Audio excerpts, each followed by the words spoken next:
केंद्रीय गृहमंत्री अमित शहा मुंबईच्या दौऱ्यावर आहेत। काल रात्री उशिराच ते मुंबईमध्ये पोहोचलेत। आज मुख्यमंत्री आणि उपमुख्यमंत्र्यांसोबत त्यांची बैठक देखील होऊ शकते। मुंबईतील कार्यक्रमांना देखील ते हजेरी लावणार आहेत। तर बीएस इंटरनॅशनल कन्व्हेन्शन सेंटरमध्ये आज कार्यक्रमाचं आयोजन आहे। त्यांच्या याच दौऱ्याचे आपण अपडेट घेऊया आपले प्रतिनिधी सुशांत सावंत यांच्याकडून। सुशांत, कसा असेल आजचा आणि उद्याचा अमित शहा यांचा दौरा? आपण जर बघितलं असाल तर काल रात्री 9 वाजता केंद्रीय गृहमंत्री अमित शहा मुंबई येथे आलेले आहेत आणि आता मी ज्या ठिकाणी उभा आहे तिथून काही हाकेच्या अंतरावर सह्याद्री अतिथीगृह आहे। त्या ठिकाणी अमित शहांचा मुक्काम जो आहे तो काल रात्रीपासून आहे। काल रात्री देखील राज्याचे मुख्यमंत्री देवेंद्र फडणवीस असतील, भाजपचे प्रदेशाध्यक्ष रवींद्र चव्हाण असतील, हे त्यांच्या स्वागतासाठी गेले होते आणि त्यानंतर या ठिकाणी बैठक झालेली आहे। आता थोड्याच वेळात सह्याद्रीच्या बाजूलाच असलेल्या देवेंद्र फडणवीस यांचा वर्षा हा बंगला आहे, तिथून देवेंद्र फडणवीस येथील सह्याद्रीला जातील आणि त्यानंतर 11 वाजता एक कार्यक्रम आहे। त्या कार्यक्रमाला केंद्रीय गृहमंत्री अमित शहा उपस्थित राहतील।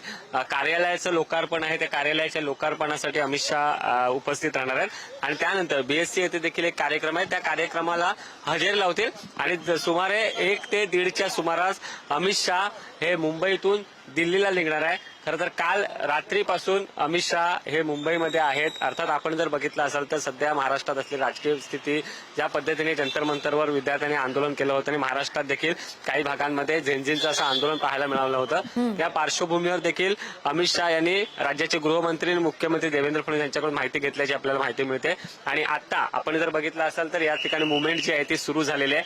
थोड्याच वेळात अमित शहा हे या ठिकाणावरून निघतील आणि 11 वाजता जो पहिला कार्यक्रम आहे त्या कार्यक्रमाला हजेरी लावणार आहेत। अर्थात राज्याचे मुख्यमंत्री देवेंद्र फडणवीस असतील, त्यांच्यासोबत भाजपचे प्रदेशाध्यक्ष रवींद्र चव्हाण असतील, त्याचसोबत एकनाथ शिंदे देखील अमित शहा यांची भेट घेतील। आपण जर बघितलं असाल तर जे जंतर मंतरवर आंदोलन झालं, महाराष्ट्रात देखील जे आंदोलन झालं, त्यानंतर अमित शहांचा हा पहिला महाराष्ट्र दौरा आहे आणि या दौऱ्यात 2 महत्वपूर्ण कार्यक्रम जे आहेत ते मुंबईत होत आहेत आणि या कार्यक्रमाला केंद्रीय गृहमंत्री अमित शहा उपस्थित राहत आहेत। अर्थात त्यानंतर दुपारी कार्यक्रम संपल्यानंतर 12 ते 1चा कार्यक्रम संपल्यानंतर अर्धा तास जो आहे तो राखीव ठेवण्यात आला आहे। ज्यावेळी राखीव वेळ ठेवली जाते त्यावेळी राजकीय चर्चा ज्या आहेत ते नेत्यांसोबत केल्या जातात। राज्याचे मुख्यमंत्री देवेंद्र फडणवीस असतील, उपमुख्यमंत्री सुनेत्रा पवार कदाचित भेटू शकतात, त्यासोबत एकनाथ शिंदे हे देखील त्यांना भेटू शकतात आणि या दरम्यान महाराष्ट्रातील राजकीय परिस्थितीवर देखील ते चर्चा करतील। आणि आपण जर बघितलं असाल तर केंद्रीय मंत्रिमंडळ विस्तार आहे तो काही महिन्यांमध्ये होतोय, त्या पार्श्वभूमीवर देखील महाराष्ट्रातील प्रमुख नेत्यांशी चर्चा आपण जर बघितलं असाल तर आता या ठिकाणी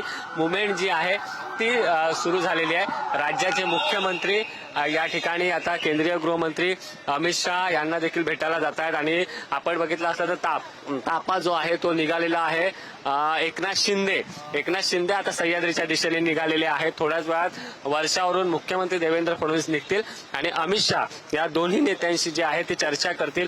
अर्थात राजकीय विषयावर तर चर्चा होणार आहे, मात्र आपण जर बघितलं असेल तर केंद्रीय मंत्रिमंडळ विस्तार असेल, त्याचसोबत आगामी राज्य मंत्रिमंडळाचा विस्तार असेल, यावर या बैठकीत चर्चा होऊ शकते। आणि आत्ताच राज्याचे उपमुख्यमंत्री एकनाथ शिंदे हे सह्याद्री अतिथीगृह येथे गेलेले आहेत।